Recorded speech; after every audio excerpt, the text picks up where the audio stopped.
Welcome to the Cabral Concept, where board-certified Doctor of Naturopathy, Dr. Stephen Cabral, shares with you exactly how you can reverse aging, take back your health, and live a life full of energy and passion, with new 20-minute episodes every single day to keep you healthy and engaged. Now, here's your host, Dr. Stephen Cabral. All right, everybody, we are back with our Cabral House Calls. Each and every weekend, we're going to dive into our community's questions on all things health and wellness and anti-aging, longevity, high-performance health, you name it. I love being able to see what has come in. So I just opened up the big document right now. These are the thousands of questions that come in typically on just a yearly basis, and we get to all of them in the order they've come in. So just keep in mind, right now, we're into September, and we're looking at those from July. So we're typically 10 to 12 weeks behind on getting your question, simply because the queue continues to build up. But as I always say, if you want same day answers to your questions, head on over to cabralsupportgroup.com. Join the private Facebook group, ask your question. We are happy to answer, give support to others in need as well. All right, first question coming in today is from Anonymous. Anonymous says, "Hi, Dr. Cabral, can you advise on how best to recover from stimulant laxative dependencies or just dependencies on laxatives in general, even if someone is eating right? Thanks." Okay, great question. Happy to help with this. So digestive issues are one of the specialties of our practice. We've worked with hundreds of thousands of people with digestive-based issues. Now, here's what you want to look at. Let's say you are using laxative. Let's say I don't want to go into the different laxatives that you may be using, but some of them are much stronger than others, right? So the first thing to look at this, let me give you at least an example. Let's say you're using senna leaf tea or Cascaria sagrada, or you're using let's stick with those. Those are pretty potent natural-based herbs. Now, there are other ones as well, meaning like more over-the-counter pharmaceutical-based ones, but let's just say you're even going with a natural one. Now, what those do is they actually stimulate the bowels to essentially have you have a bowel movement. But we don't want to be reliant on those, right? That's essentially what you're asking, and I think it's a good question. So what we want to say is this, is that what can we use that isn't as strong for that next level down while also eating right? And the eating right, of course, go back to my previous podcast on constipation. You need the right amount of fiber, 30 plus grams a day. You need enough water throughout the day. Typically for most people, it's 8 to 10 glasses per day, but smoothies count, herbal tea counts, all those things, etc. All right, so now we want to look at other things. Are you using calming magnesium in warm water, room temp water before bed? And are you using alkalizing vitamin C, maybe in your daily fruit and vegetable blend upon waking? Two great things to do to help naturally stimulate the bowels. Now, they're going to be a little bit more natural, and your body can actually benefit from the magnesium and the vitamin C. So those are great things to do ongoing, but also they're a gentle laxative. So that's one level down from those stronger herbs, and herbs are medicine. So they're not meant to be used necessarily for your entire life in terms of a bowel laxative. So then you have those, and then after that, you want to be working on what would cause that sluggish bowel motility in the first place. Is there candida overgrowth? Is there bacterial overgrowth?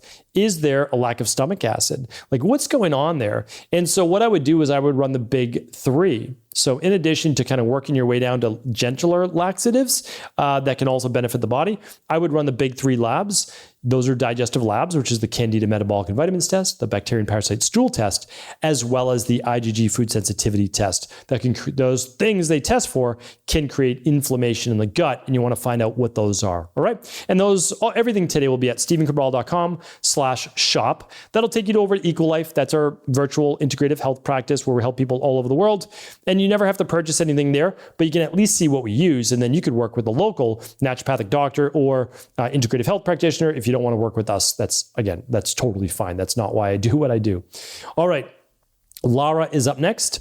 "Hi, Dr. C. I'm trying not to cook with oil at all, and I add it in the end, olive and even a little bit of coconut oil to kitchari, for example. But all recipes start with oil in the pan, then adding onions or spices. Am I not getting the same amount of spices if I just put them in a little bit of water instead of oil? I really feel like I'm cooking with oil feel like cooking with oil isn't as healthy as adding it in the end on a plate when food not piping hot anymore. Also, so far, haven't found a good alternative to nonstick pans. Listen to your shows on the subject. We bought a cast iron pan, but how to use it properly, especially if I don't want to use oil to cook on it. Thanks so much. Yeah, these are all great questions. And, they're not necessarily easy answers, but I can give you the answers at least to the quality of the food. So the thing is this, in my family, we no longer cook with oil. We just don't. We just don't cook with it at all, like in any way, shape, or form. And the reason is that these oils are volatile. Like they're going to break down. They're going to create some oxidation within the oil. We consume them. We are essentially consuming inflammation. So why would we want to do that? We don't want to do that. So we want to add it at the end of the meal or the end of the prep, just like you spoke about as well. So for example, every day at lunch, I've always talked about my lunch. It's pretty simple, but it's basically a cup of carrots, a cup of cauliflower, a cup of broccoli. And that's what I do. I keep it simple. And then I mix that with some typically sprouted chickpeas or hemp hearts. And I might have some rice with that. I need the starch. Not everybody wants to add starch to that. I understand. But just for me and exercise and keeping weight on, all those things, that's what I do. And then I add olive oil at the end with a little sea salt, sometimes some black pepper. And all of that is very delicious. And that's what I do. But the olive oil is at the end. I don't roast it in the oil. And even though I talked about, how olive oil has a fine, smoke point, as well as it actually is protected from a higher heat by something called oleic acid, I still believe no matter what, there's going to be some breakdown. So here's the thing.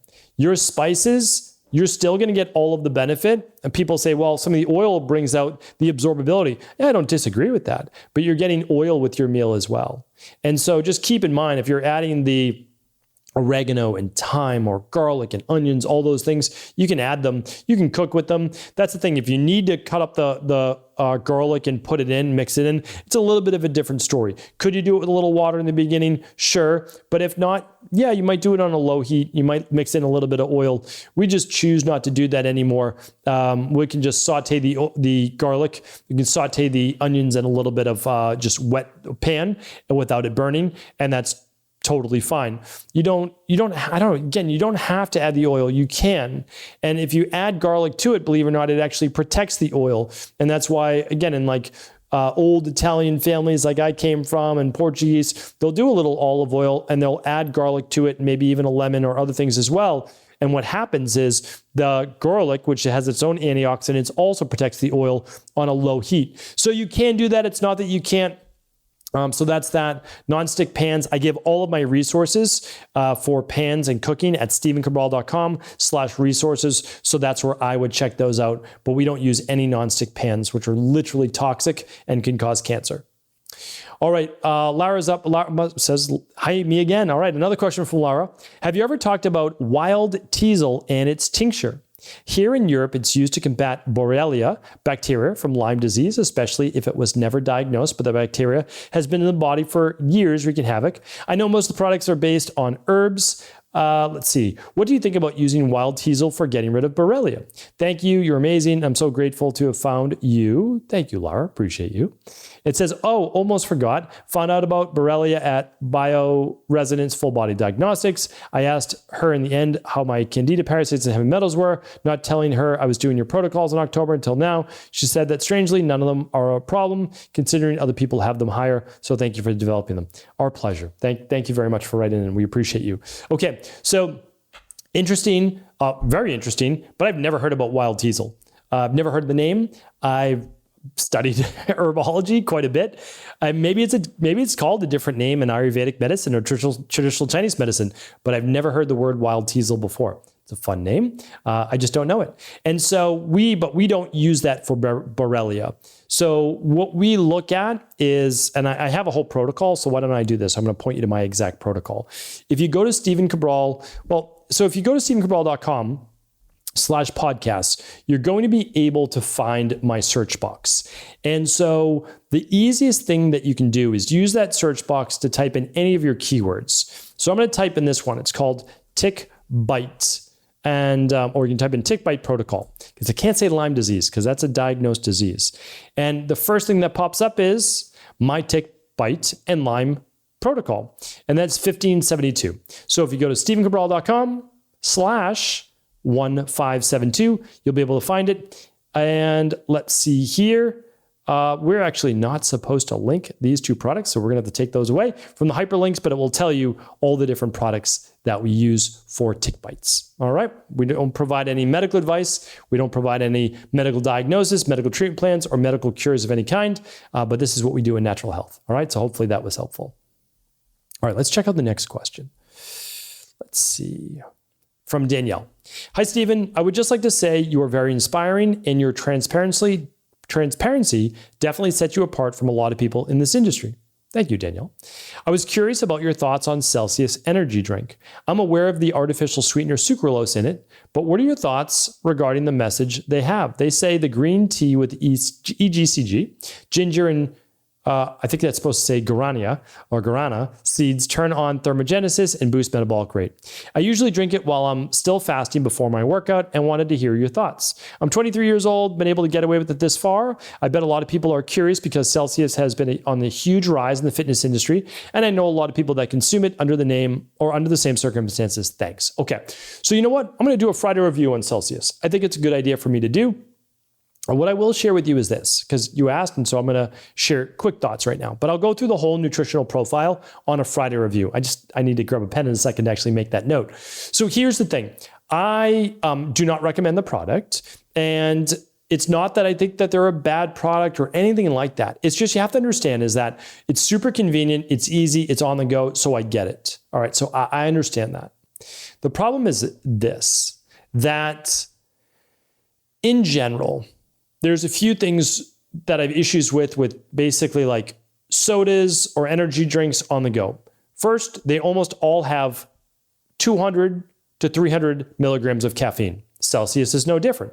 So if you're already having a small cup of coffee a day, if you're having a small Starbucks, it's 272 milligrams of caffeine.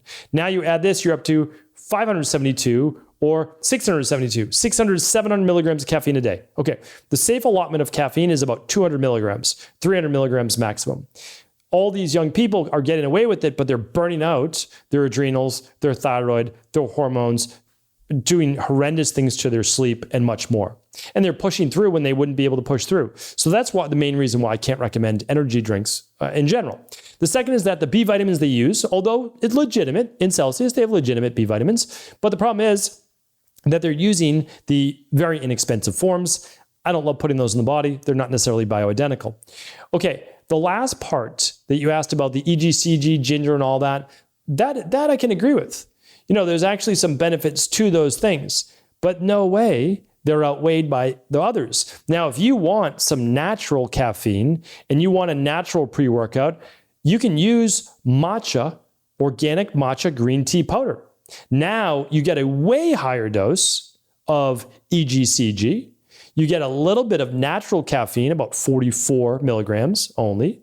You can mix that with something like some electrolyte powder or just little sea salt, squeeze a lemon or lime. You can even add in something like the daily fruit and vegetable blend. So now you're getting something that's like super healthy for your body. One that has a lot of alkaline-based minerals, the other one that's just very acidic. Now, again, I know when I say acid alkaline, a lot of people lose their minds, and that's okay. I get it. I understand that by now. But, you know, here's the thing. In order for your body to buffer an acidic-based drink, right, like an energy drink or a soda, you have to use your alkaline-based minerals. And that could be things like calcium that can be drawn from the bones. So I want to share that with you. I'll do a deeper dive on a Friday review, but I appreciate you bringing that up. All right, let's get to one more question today from Lewis. Lewis says, hi, Dr. Cabral. Would you know if there are any known detriments to having a single parathyroid gland removed due to an adenoma? Yeah, I've difficulty saying that word. It's simply basically a tumor of the parathyroid. The other three should be able to compensate for the loss of one. So there should be no harm from the available literature I've read. Thanks. Okay. So basically you're asking me, what do we have to worry about, or are there any detriments? No, like you're going to be good to go. I really believe that, Lewis. Again, I can't give you medical advice, but I appreciate you writing in. And I think everything that you read is spot on. What you want to do is just, in the beginning, I would run your blood work every 6 months. And then after that, if everything's good, then you can run it once a year. But of course, you'll listen to your specialist as well, maybe endocrinologist or PCP. And here's the thing. You really just are looking for dysregulated calcium. That's a big one. And so if you start to see high or low calcium on your blood work, then that would be reason to say, okay, maybe the parathyroid isn't working as well as it should. But the truth is that people have done just well, and they live totally normal lives with even just like a half or one parathyroid gland. So I think you're going to be good to go. All right. Thank you, Lewis. Thank you, everybody, for writing in today. I appreciate you. I thank you. I'll be back tomorrow answering more of our Cabral House Calls. I want to sincerely thank you for your support of this podcast. I couldn't do it without you, and I mean that. I truly do. I also want to make sure you knew that we now have multiple ways for you to find your answers to the most difficult health, wellness, weight loss, and anti-aging questions. You can find podcast-specific topics like thyroid, adrenal, hormones, sleep, digestion, Ayurveda, and many more at stevencabral.com/podcasts that will then link you to your favorite Apple, Spotify, and other podcast players. Plus, all new podcasts and weekly exclusive video content is being added to our YouTube channel at youtube.com/Steven Cabral. And that's Steven with a PH. Head on over and subscribe so that you don't miss any of the exclusive content. Lastly, if you've ever found any of my podcasts or books to be helpful, I would really appreciate it if you could leave a review on iTunes or your favorite media player for the podcast. Rating and subscribing to the YouTube and podcast allow me to reach more and more people and help spread my mission of healing throughout the world. Thank you again for being a part of this movement.